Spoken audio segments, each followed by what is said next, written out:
What if I told you that you could change the world by going on vacation? Sound nice? All right, I'm done. No, put on your imagination caps with me for a moment. If it helps you to close your eyes and lean back, feel free to do so. I'll let you know when to come back to consciousness. So imagine you're on a raft, on a river, and you're in Fiji. Your raft is winding down a beautiful tropical river. You're going through deep gorges, you're listening to birds and wildlife, and lunchtime comes, and the raft pulls over. The air is warm, the smells are amazing, and you can hear the guides preparing a delicious lunch, laughing and singing, and you're thinking, this is one of the best moments of my entire life. Now keep imagining with me, but we're going to be in the same scene, but I'm flipping it on you. It's now a scene of complete destruction. Chainsaws roaring, trucks beeping, the smell of exhaust, crashing timber, then silence. No birds, no wildlife. The guides have moved back to the city to get jobs, dreams dashed. The school funds have disappeared that came from the tourism business. This almost happened 20 years ago. An international timber company came to the landowning clans on this river in Fiji and offered them a sizable chunk of money in exchange for the timber. Well, Rivers Fiji, the rafting company, pled their case and said, first of all, the business is going to go. No one's going to want to raft. Everybody's going to lose their jobs that's involved, and it's going to destroy the forest and the environment for the foreseeable future. The elders agreed and signed a conservation lease with Rivers Fiji. For the last 20 years, they've been taking customers down these rivers. More than $1 million has come from the rafting business to the Fijian community in that time period as well. So if you think about it, an adventure travel company has protected part of the world. But if you think about it, it's the travelers, the customers, who are underwriting this. So I ask again, what if you could change the world by going on vacation? So today I'm going to talk about some bad news in tourism, some good news in tourism, and how you can make a difference. But first, I'll tell you how I got into the adventure travel business. I think it started with my family. This was a vehicle in the 1920s that my great-grandfather converted into a recreational adventure vehicle. And the stories of that I could tell between great-grandpa and now some are pretty horrifying at the things that our family would try in the name of adventure. But when I was a kid, another big move was my family moved from suburban Denver to the mountains of Salida, Colorado, and my parents released my brother Ryan and I into the wilderness and said, fly, be free, go do what teenagers do in the wilderness. And it was where I fell in love with nature and with exploration. So that was a huge part of it as well. But when I was about 17, my parents said, you should join this church group that's going to go be doing service in Fiji and go and be a part of this. So with 30 other teenagers, I went to the Fiji Islands and spent 3 months living in pup tents. We washed our clothes in well water buckets and bathed in the river. It was very primitive. Fiji had no internet. No one had no internet. And also there was not even international television there yet. So Fiji was its own place, and it blew my mind being a kid from Colorado who had lived in suburbia and then small town to live in another culture. And I remember being impressed with the kids were so happy, wild, and free, and they had no toys and no stuff to speak of, and it really impacted me. Well, I got a biology degree from Seattle Pacific University and spent a summer on the Bering Sea as a fisheries observer for the government. I was pursuing my dream of becoming a scientist.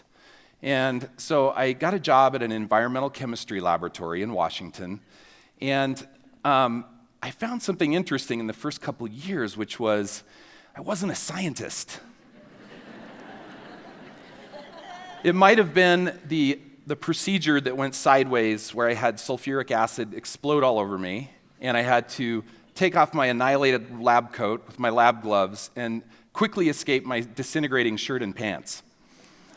And my boss, being a smart guy, he's like, how about we put you on the people side of the business? And so I ended up working all around Asia. He put me on business development, and again, I got to be refired up with other cultures and experience things that I hadn't before. I started learning Chinese language, I started eating spicy food, and then I spent about 6 years in the outdoor recreational business. That was my path to the adventure travel business. Since 2004, along with a set of rock star colleagues with whom I work, we've worked with thousands of individuals, professionals, and governments around the globe to understand, develop, and promote good adventure tourism. So tourism has changed a lot since I was a knuckleheaded kid in the 80s. And in fact, in the 60s, there were only 22 million international trips per year around the world. Last year, that blew up to 1.3 billion trips, and it's growing despite war, terrorism, disease outbreaks, lots of reasons to fear. It's still growing. It's not going away. And in fact, it's had such a solid, an over-impacting experience on so many destinations, there's a term for it now. It's called over-tourism. And it is really affecting cultures, environment, and economy. So, there's a picture of over-tourism. That's Angkor Wat. So many of the world's iconic cultural destinations are being loved to death. Venice, for example, is known as La Serenissima, the most serene. But today, there are 28 million visitors to the 55,000 locals. That's more than 500 to 1. So that's me plus 2 others on stage as the locals, and all of you as the tourists in Venice as a ratio. But the culture is not the only victim, the environment is too. In 2016, Princess Cruises, owned by Carnival Cruises, got caught dumping waste illegally into the ocean, and after investigation, it turns out multiple of their ships were doing this. They felt free to dump through something that they called the magic pipe, bypassing existing waste treatment systems into the ocean, our ocean. Somehow I think the $40 million fine they paid that year paled against the $2.8 billion in profit posted by Carnival that year. So cultures and environment are definitely suffering. Let's talk about money too. Isn't money good for destinations? Don't you want lots of tourists to show up? Well, what might not be obvious is when you're looking at tourists coming from cruise or all-inclusive resorts, international chains, a lot of that is big international business. And studies have shown that up to 85%, sometimes 90%, leaves the destination entirely. The technical term is leakage. What that really means, the locals lose, and there's very little left for the environment. The descriptor for this term is called mass tourism, for lack of a better name. And not only does it take a lot, it leaves little. For example, in Cancun and Bali, there is a real problem with locals having trouble getting access to water because the mass tourism system simply uses it up. So reflecting on a more lightly traveled era, Mark Twain said, "Travel is fatal to prejudice, bigotry, and narrow-mindedness." And our people sorely need it on these accounts. Mark Twain hoped that travel would make us better people. But what mass tourism, I'm afraid, has done has turned what should be a transformative experience into not much more than an indulgent one. Mass tourism, in its seeking for huge profits, has created something of a bubble. You travel, you stay, and you spend in the bubble. And because this bubble shields you from connecting with local people and shields you from immersing in nature, it's the type of travel that's also the most prone to be destructive to those two things. So sadly, today, you can travel somewhere and not be changed and not have a positive impact. But there is good news. There is good news. There is a way to travel in a way that does do good for the world, and that's why I'm here to talk to you today. You can travel in a way that protects wildlife. You can travel in a way that honors and supports people. You can travel in a way that furthers economic prosperity and peace and can be a mind-blowing experience all at the same time. Now, I want to be fair. Adventure travel is not the only way to travel responsibly. In fact, all travel should eventually be responsible, in our view. And in fact, adventure travel is not immune to bad behavior or overcrowding either. We have to be cautious as well. But adventure travel has revealed the principles of a model that works, a model that focuses on protecting nature and culture. When you think adventure travel, you might be thinking bungee jumping, skydiving, bear wrestling. What is adventure travel? It sounds scary and dangerous and sponsored by ibuprofen.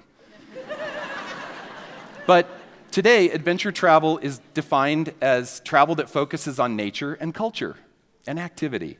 The number one activity that adventure travel companies offer around the world is hiking. You can do that. Biking, wildlife, safaris, all sorts of accessible activities. Good adventure travel can immunize against certain evils. I'll tell you a story from Namibia, where a poacher recently approached a remote village and talked to the villagers and said, "You tell me where the rhinos are, and I'll give you this money." I've had the story described as a sack of money. Well, the villagers had been experiencing the benefits of tourism. People staying in lodges, hiring guides, buying things, eating, being there. And they knew that this was the linchpin to that tourism economy, and so they captured the guy and turned him into police.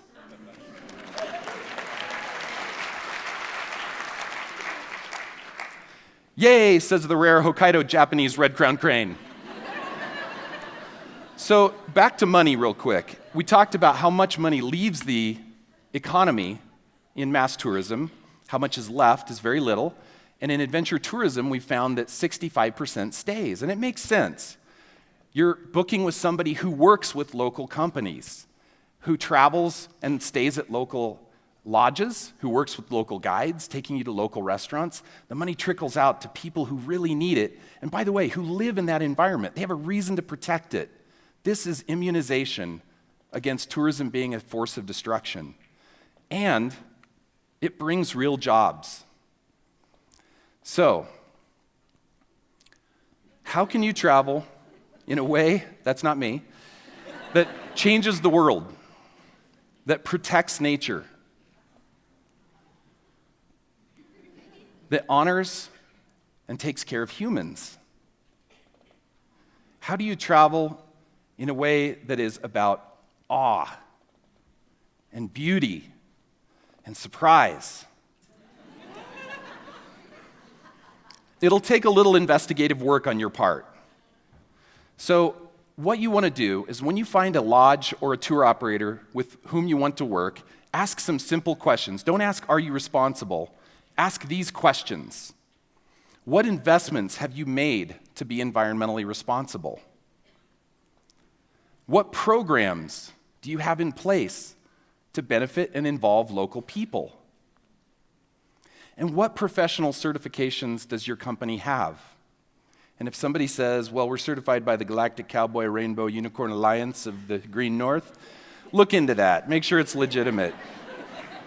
And finally, beware the cheapest option, because that implies shortcuts. So you're just looking to see, do they invest in nature and culture? Adventure travel has changed what I think about environment. Do you know what this is? This is plastic in the stomach of a sea turtle that killed it.